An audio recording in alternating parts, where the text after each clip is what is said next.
गंगा और कोसी की यात्रा पूरी करने के बाद आज तक की बोट यात्रा आ पहुंची है सोन नदी। हालांकि ये नदी नहीं है बल्कि नद कहा जाता है इसे, क्योंकि पर्वतों का सीना चीर के ये बहती है और इसने विंध्य पर्वत का सीना चीरा है।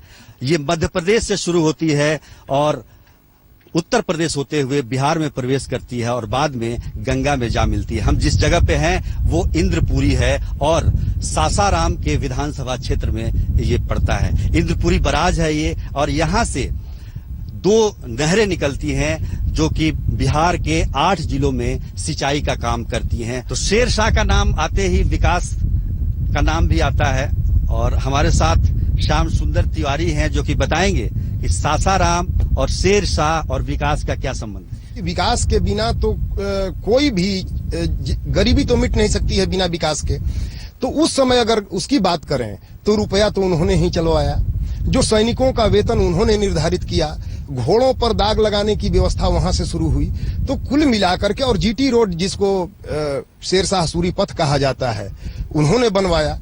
तो विकास तो वहां से हुई। सिंचाई की जो व्यवस्था दी थी अंग्रेजों ने, आज थोड़ी इसकी स्थिति खराब हुई है। अभी बराज में आप देख रहे हैं कि पानी है, लेकिन 1972-73 ईस्वी से ही जब बाणसागर में बांध बन गया, उस समय से यहाँ की स्थिति खराब होने लगी। बाद में रिहंद का जो बांध बना, उसके बाद इसमें इस बराज में पानी की कमी महसूस होने लगी। रोहतास जिला हमरो, रोहतास जिला हमरो, बड़ी गुणवान ई जहान जानता, उकीला रोहित के महान ई जहान जानता, उकीला रोहित के महान ई जहान जानता। रोहतास जिला हमरो, रोहतास जिला हमरो, बड़ी गुणवान ई जहान जानता। सबसे पहले जहां हम लोग मौजूद हैं, इंद्रपुरी बराज, इसका क्या महत्व है इसके इलाके में? इंद्रपुरी बराज, जैसा कि हम सभी जानते हैं कि यहाँ बिहार के 8 जिलों, खासकर औरंगाबाद, रोहतास, पटना, अरवल, जहानाबाद, कैमूर और आरा बक्सर, इन सारे जिलों की सिंचाई मुख्यतः सोन नहर पर आश्रित है। और सोन नहर का उद्गम स्थल ये इंद्रपुरी बराज, जो इन सारे जिलों को पानी आपूर्ति करता है, इसलिए इसका बहुत ही विशेष महत्व है। पूरे 8 जिला मिलाकर 2,76,000 हेक्टेयर खेतों को पानी उपलब्ध कराने का एकमात्र जरिया ये इंद्रपुरी बराज है। लेकिन इधर के हाल के कुछ वर्षों में ऐसा देखा जा रहा है कि रिहंड जलाशय से पर्याप्त पानी न मिल पाने के कारण ऑफ सीजन में, जब पीक सीजन होता है, जब खेतों को विशेषता पानी की जरूरत होती है, वर्षा भी नहीं होती है, उस वक्त टेल एंड के नहरों तक पानी मुहैया नहीं हो पा रही है, जिसका एकमात्र कारण है ऊपर के जलाशय के द्वारा बिहार के हिस्से का पानी उपलब्ध न करा पाना। हाँ, सिंचाई की व्यवस्था सोन बराज से नहीं की गई है, इसकी कोई उचित व्यवस्था नहीं की गई है। बहुत जितने सारे हमारे आसपास के किसान हैं प्रभावित हो रहे हैं। सिंचाई तो हो रहा है यहाँ पर, लेकिन तो अन्य जगह हो रहा है। हम लोगों को तो कोई सुविधा इससे मिल नहीं रहा है। सरकार यहाँ का, बिहार का हो या सेंट्रल का हो, उकान में जितना जो वोट जब आता है, एक चुनाव आता है, उस समय आन करके लोग झूठी वादा जनता के बीच में प्रचार कर देते हैं कि जीत जाने के बाद ये करेंगे वो करेंगे, लेकिन होता है कुछ नहीं। 22 घंटे बिजली मिलती है, आज मिलती है बिजली। अभी चुनाव की वक्त आया है तो बिजली मिल रही है, लेकिन इसकी अस्थायी कोई व्यवस्था नहीं की गई है। तार पोल सब जर्जर है। शेर शाह सूरी बाटे जहवा के महान हो, शेर शाह सूरी बाटे जहवा के महान हो, बाबा भोलदानी के भी दस्तक देखा नाम हो, बाबा भोलदानी के भी दस्तक देखा नाम हो। जिला पर शासन हमरो, जिला पर शासन हमरो, जिलवा के शान ई जहान जानता। सासाराम में शेर शाह ने विकास की शुरुआत की थी, जो आज तक जारी है, और आज भी वही मुद्दा है, विकास विकास। सारी पार्टियां विकास के नाम पे ही वोट मांग रही हैं। शेर शाह के जमाने से शुरू हुआ था, आज क्या वो विकास कहां तक पहुंचा है? कभी तिलौथू से डेहरी जाने में 3 घंटे का समय लगा करते थे, आज वो मिनिमाइज होकर 15 मिनट हो गया है।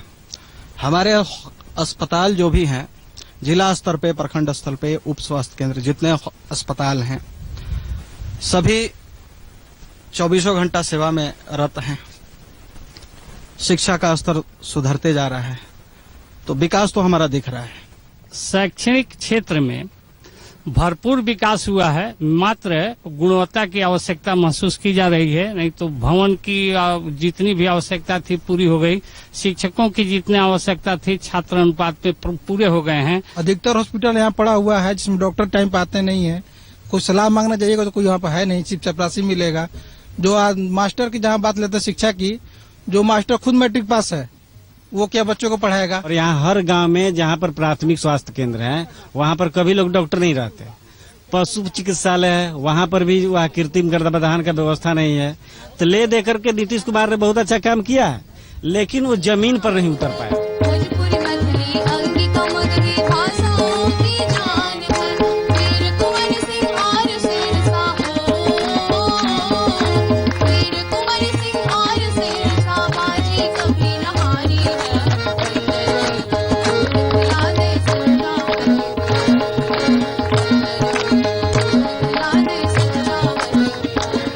यहाँ जो बातें हो रही है, कुछ लोग कह रहे हैं कि काम बेहतर हुआ है, कुछ कह रहे हैं कि नहीं हुआ है।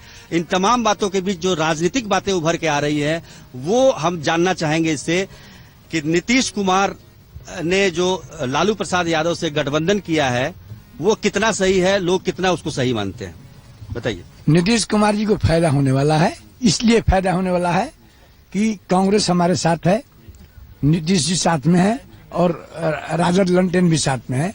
टोटल वोट जोड़ा जाए तो हम फायदा में हैं। किसान के उत्पादित सामान की दरें घट रही हैं। जैसे चावल, गेहूं आज इस स्थिति में पहुंच गया है किसान को उसका 1200 रुपए क्विंटल गेहूं खरीदने वाला कोई नहीं है। चावल 1500 से 1600 रुपए क्विंटल खरीदने वाला नहीं है कोई, जबकि आज 2 साल पहले चावल के रेट 2000 से 2200 रुपए क्विंटल था, गेहूं 1700 से 1800 रुपए क्विंटल बिक रहा था। बाकी मिल प्रोडक्ट जितने हैं सामान जो मिलों में तैयार होते हैं, व्यापारियों के हाथ से जो बिकते हैं, उसका रेट दिन दुनी रात चौगनी बढ़ते जा रहे हैं तेजी से। महंगाई देखिए अभी राष्ट्रीय स्तर का मुद्दा बन गया है। ये केंद्र सरकार से लेकर बिहार सरकार या जन जन तक लोग, छोटा छोटा लोग परेशान है, क्योंकि छोटे छोटे चीज पर महंगाई बढ़ती जा रही है जिस पर सरकार का नियंत्रण नहीं है। सरकार का नियंत्रण नहीं होने के चलते सरकार बिचौलियों को जो है संरक्षण दे रही है, जिसके कारण महंगाई बढ़ रहा है।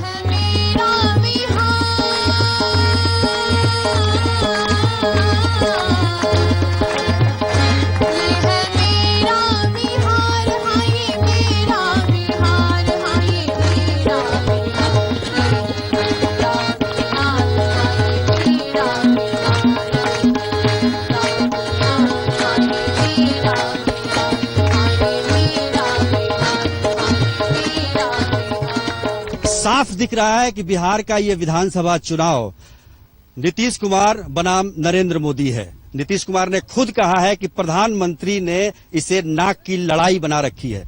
जनता कितनी सहमत है इससे, ये बताइए। जनता नरेंद्र मोदी को मुखौटा बना दिया है। जितने भी भाजपाई लोग हैं उनके पास तो कुछ दम है नहीं, सिर्फ ले दे करके एगो मोदी है। नरेंद्र मोदी दिल्ली से बिहार आए हैं चुनाव लड़ने के लिए, ठीक है। महागठबंधन का एकमात्र सीएम उम्मीदवार अगर कोई है तो नीतीश कुमार। मैं ये जानना चाहता हूं, पूरी बिहार की ये जनता जानना चाहती है, अगर नरेंद्र मोदी में ताकत है तो बिहार में अपना मुख्यमंत्री घोषित करे, मुख्यमंत्री प्रत्याशित घोषित करे, उसके बाद चुनाव लड़े। नेतृत्वकर्ता की जिम्मेदारी होती है कि वो अपने परिवार का और संगठन को मजबूती से चलाए।